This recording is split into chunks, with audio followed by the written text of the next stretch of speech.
because they are a good football team as long as 12 is a quarterback. Number 6. Indianapolis. Phillip is in an elite category himself. We all know that. Well, here's the situation. Green Bay, I just mentioned, lost to the Indianapolis Colts and Phillip Rivers. Phillip Rivers went out and took care of business against the Green Bay Packers. And you heard Coach Frank Wright right there say, hey, he's in an elite category. Maybe at times he is. A while ago, he certainly was. I think the one thing that we are sitting back waiting on with Phillip Rivers is will he return back to interception Rivers that he was in L.A., just giving it away at a rapid rate? I don't think so. I think that he's settled in now with Indy. They have an opportunity to win this division, find themselves in a great spot. They take on Tennessee this week. We'll see what that looks like. Number 5. Tennessee. I've been doing too many curls, so I got to lay out the arms. Talk about the Tennessee Titans and talking about the Indianapolis Colts play each other this week, which is a big game. I think when you look at Tennessee and you talk about how they're playing football, it's about getting that defense going, but also about Derrick Henry and Ryan Tannehill getting back to form from last year that led them a deep run into the playoffs, making sure that Tannehill is delivering the football and the receivers are catching it. Also, this game is about running the ball. Who wants to tackle Derrick Henry? Nobody. And that's what you got to lean on if you plan on advancing into the playoffs. Number 4. L.A. Rams. We can be as good as we want to be, honestly. And this is a head scratcher, right? Because they beat the Tampa Bay Bucks. But I'm not one of those guys that jump all in because Tom Brady plays for the Buccaneers. Oh, they're going to be great. Brady this, Brady that. The Rams went out there and took care of business. They got out of there with a 3-point win. They probably should have won by more points than that. But they got away with the things that they capable of getting away with. They protected Jared Goff. He delivered the football in rhythm, in sync to Cooper Kupp, Reynolds, as well as Robert Woods. They ran the ball well, but the defensive side of the ball took care of business. That's why they're in the top 5 defenses in the NFL. Number 3A, Seattle. Mr. Unlimited. And I know you say, how could Seattle be ahead of the Rams, and the Rams took care of business against the Tampa Bay Bucks? Well, I just like the way Seattle is starting to play on defense now. A couple weeks ago, not so much. They took care of business against Arizona. We all sat and watched that football game because we wanted to see exactly what the Arizona Cardinals was made of, and Kyler Murray, that he would just dominate the game. That wasn't the case. They went out and got Carlos Dunlap, and they went out and got Jamal Adams for a reason, and they showed up to the party against Arizona. And I think moving forward, that will be the same case. So therefore, they're 3A for me. 3B, New Orleans. This may be the first time you work with somebody that's had a power ranking with tied teams at the number 3 spot, I'm sure, Subin. Indeed.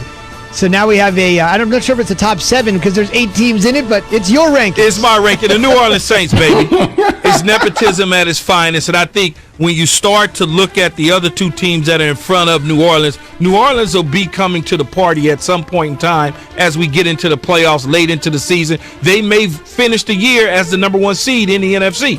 Who knows? But I can tell you right now, Taysom Hill went out there and took care of business against the Atlanta Falcons. There was no worry at all with Sean Payton. He knew exactly what he was doing. We all questioned, why not Jameis Winston? Why Taysom Hill? Taysom Hill showed you why. Number 2. Pittsburgh. The last game was the last game. This one was this one. Here's the undefeated team, right? Pittsburgh Steelers. A lot of people will say they're undefeated. They haven't lost. They should be number 1. Well, no, that's not true because the team that's in front of them at number 1 is pretty damn good. They just struggle against some division opponents. Pittsburgh has a big game this week against the Baltimore Ravens at home. The Ravens are going to be missing some players, especially Mark Ingram and Dobbit on the backfield for them. You look at that, that's going to put a lot of pressure on Lamar Jackson, so Pittsburgh should walk away undefeated again. Number 1. Kansas City. I'm going to go get the biggest cheeseburger you've ever seen. Prime, the biggest one, and might be a double. Well, it probably will be a double with a triple on the side for later. Coach Andy Reid is amazing. He's done a tremendous job at continuing to build the Kansas City Chiefs. This team, as long as 15 is their quarterback, much like Aaron Rodgers is Green Bay's quarterback, they're going to always be in the mix. And I know they had a little bit of a hiccup to a degree against the Raiders, but the Raiders are a division opponent. They're going to play them tough no matter what the case is. I think they're the cream of the crop in the AFC. The only teams that I could see giving them a challenge and a run for their money are the Pittsburgh Steelers and I almost said Oakland Raiders, the Las Vegas Raiders. Indeed. We should mention that Andy Reid made that comment about the cheeseburgers right after he won the Super Bowl, right after they ate the San Francisco 49ers for lunch in the fourth quarter, and Reid has always been known as a cheeseburger aficionado. I promise you he didn't get a single, Patty. I promise you that. Well, you said double and triple. Jay, America is wondering, riveted, who's your 3B? Well, first off, there's been nothing wrong with the triple-double. I'll tell you that right now. I will say this, though, Key. I'm curious. The only objection I would have is the Bills not being in your top 8.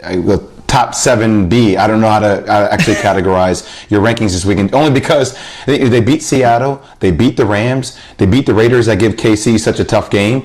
And I know they lost to Arizona, which is kind of like their one questionable loss, but still, I mean, that game came down to the wire where DeAndre Hopkins made just the world's incredible catch to win that game. How come you don't have the Bills in your top 7A, 7B, 8? How come they just not in the rankings, in other words? Well, because I'm not a strong believer in the Bills. I think that they're a good football team. I think they're going to win the division possibly, and they'll have a nice playoff game at home. But outside of that, they beat Arizona. Arizona's not good to me like that. I mean, they lost to Arizona, and Arizona's not good to me like that. They should have beat Arizona handedly as far as I'm concerned. I understand that they took care of business against Seattle. They took care of business against the Raiders.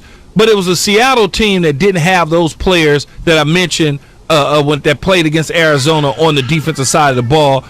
It's a totally different team now than it were when those teams played them.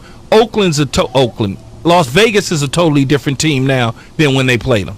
That is fair enough, no doubt about it. Still to come, why Jared Goff's win over Tom Brady was almost 2 years in the making. That's after I have this from Straight Talk. It's time for some Straight Talk.